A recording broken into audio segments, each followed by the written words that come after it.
O século XVIII, uma era de iluminismo e razão, testemunhou um espectro de experiências humanas. O progresso avançava, mas a sombra da violência persistia. Em meio à grandeza dos impérios e ao florescimento das revoluções, a escuridão se intensificava. Esta é a história de um desses abismos, o massacre mais sangrento daquele século tumultuado, um testemunho arrepiante das profundezas da crueldade humana. Esta narrativa mergulha no coração de uma tragédia, explorando as forças sociopolíticas que prepararam o cenário para um horror inimaginável. Faremos uma jornada no tempo, descascando as camadas da história para expor os nervos à flor da pele de uma ferida que se recusa a cicatrizar. Prepare-se para ser transportado para uma época mergulhada no medo, onde os ecos do terror ainda reverberam pelos corredores da história.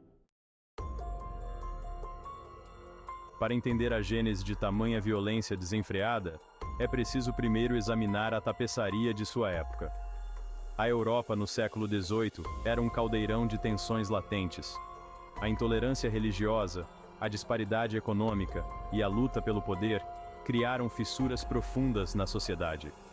A elite dominante, muitas vezes desligada da situação do homem comum, agarrava-se firmemente aos seus privilégios.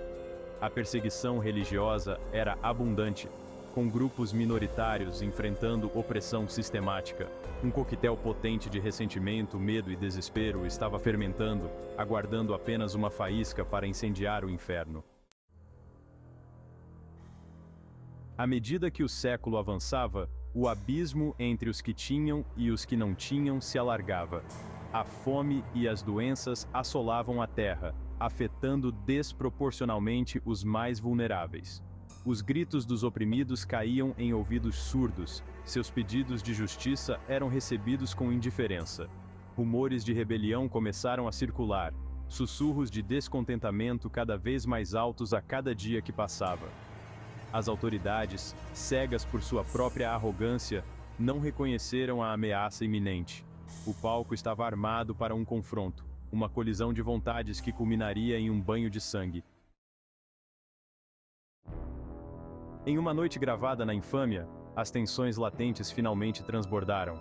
A data e o local exatos, perdidos nas brumas do tempo, são menos importantes do que a brutalidade crua do próprio evento. Sob o manto da escuridão, uma multidão, movida pelo medo e pela fúria, caiu sobre suas vítimas inocentes. Armados com armas rudimentares, eles desencadearam uma torrente de violência, suas ações alimentadas por anos de raiva e ressentimento reprimidos. As ruas ficaram vermelhas com o sangue dos inocentes, seus gritos engolidos pela noite. Este não foi um ato de libertação, mas uma descida à selvageria primitiva. Seção 5. Rios de Carmesim, revelando o horror. O massacre se desenrolou com uma rapidez aterrorizante, não deixando tempo para escapar. Homens, mulheres e crianças foram massacrados indiscriminadamente, seus pedidos de misericórdia ignorados. Os agressores, com seus rostos distorcidos pelo ódio, não mostraram remorso, nenhuma aparência de humanidade. As casas foram saqueadas, seus ocupantes arrastados para fora e abatidos. O ar ficou denso com o cheiro de sangue e carne queimada. Aqueles que sobreviveram ao ataque inicial fugiram para o interior ao redor, suas mentes marcadas pelos horrores que testemunharam. Seção 6. Sussurros dos mortos. Relatos de testemunhas oculares.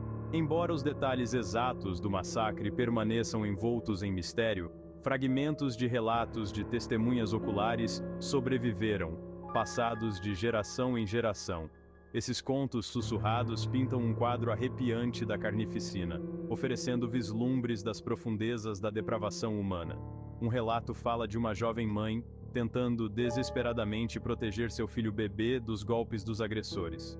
Outro fala de um padre, arrastado de sua igreja e brutalmente assassinado diante de seu próprio altar. Estas não são meras histórias, mas ecos de vidas extintas, vozes silenciadas para sempre. Na esteira da tempestade, o rescaldo. A aurora após o massacre revelou uma cena de devastação inimaginável. As ruas estavam repletas de cadáveres, seus olhos sem vida olhando fixamente para o céu. O fedor da morte pairava no ar, um testemunho sombrio dos horrores da noite anterior. As autoridades, finalmente despertadas de sua apatia, iniciaram uma investigação tardia. No entanto, os perpetradores, desaparecendo nas sombras, nunca foram levados à justiça. O massacre tornou-se um lembrete assustador da fragilidade da paz, da facilidade com que a humanidade pode sucumbir aos seus impulsos mais obscuros. Cicatrizes na alma, impacto duradouro. As cicatrizes psicológicas do massacre foram profundas, deixando uma marca indelével na memória coletiva da comunidade. Os sobreviventes eram assombrados por pesadelos, seus dias repletos de medo e paranoia. O tecido social foi irremediavelmente dilacerado, substituído por uma atmosfera de suspeita e desconfiança. O massacre serviu como um lembrete arrepiante do potencial para a crueldade humana, da facilidade com que a sociedade civilizada podia mergulhar na barbárie. Tornou-se uma mancha escura na consciência da época, um símbolo das consequências do ódio e da intolerância desenfreados. Ecos. Através do tempo. Lições ignoradas.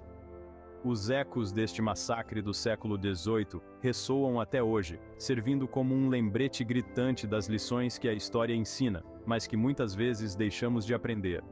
Os mesmos males sociais que alimentaram a violência do passado, intolerância, desigualdade e abuso de poder, continuam a assolar nosso mundo.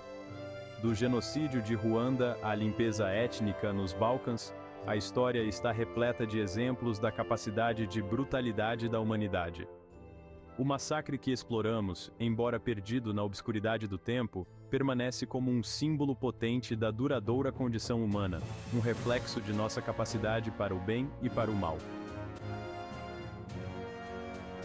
Conclusão: nunca esquecer. O massacre mais sangrento do século XVIII, embora seus detalhes específicos possam estar perdidos no tempo, serve como um lembrete gritante da fragilidade da paz e do potencial duradouro para a crueldade humana. É uma história que precisa ser contada, uma memória que precisa ser preservada, não para glorificar a violência, mas para aprender com seus horrores. Ao navegarmos pelas complexidades do mundo moderno, devemos nos esforçar para lembrar as lições do passado. Somente reconhecendo a escuridão dentro de nós mesmos, podemos ter esperança de construir um futuro onde tais atrocidades sejam relegadas aos livros de história, seus ecos servindo como um lembrete solene do caminho que nunca devemos trilhar novamente.